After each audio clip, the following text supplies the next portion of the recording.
Let's troubleshoot pirouettes today. Hi, I'm Chelsea and I'm the Geeky Ballerina.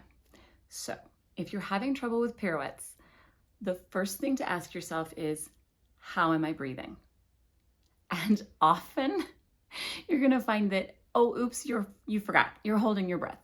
People hold their breath in turns all the time, especially when you're not feeling confident about it. It's this weird thing in our head, like we're trying to keep control of something and we don't feel like we're in control of our pirouettes, so we hold our breath, but then our pirouette is less successful because when you hold your breath, you also are contracting these muscles here.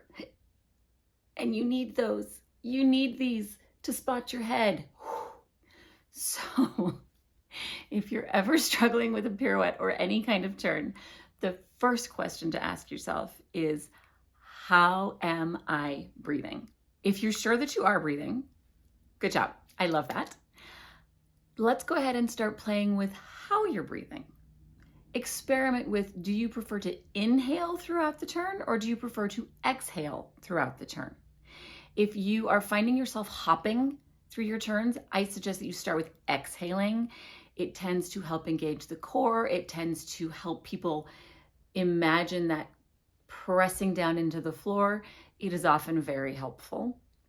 But alternatively, a lot of people like to inhale during their turns. They find that helps with a sense of buoyancy, which makes it easier to go around. It helps them keep the lifted posture that we want in ballet. So both of them are useful, but it is pretty uncommon for them to be equally useful to the same person. Most people have a preference.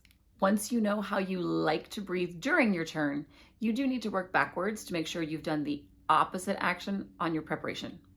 If I know I like to inhale through my turns, I am going to exhale in my preparation, and vice versa. It doesn't have to be exact, it doesn't have to be precise, but just developing that habit is going to set you up for more consistently successful turns. I have other tips on how to use your breath to help with your technique and your artistry in my book, which just happens to be called Artistry Inside Ballet Technique Volume 1. I'll include that link. And I also have a monthly newsletter where I talk about a technique tip and an element of artistry that weaves with it really naturally. You can sign up for that on my website, geekyballerina.com. I hope you have a really great class.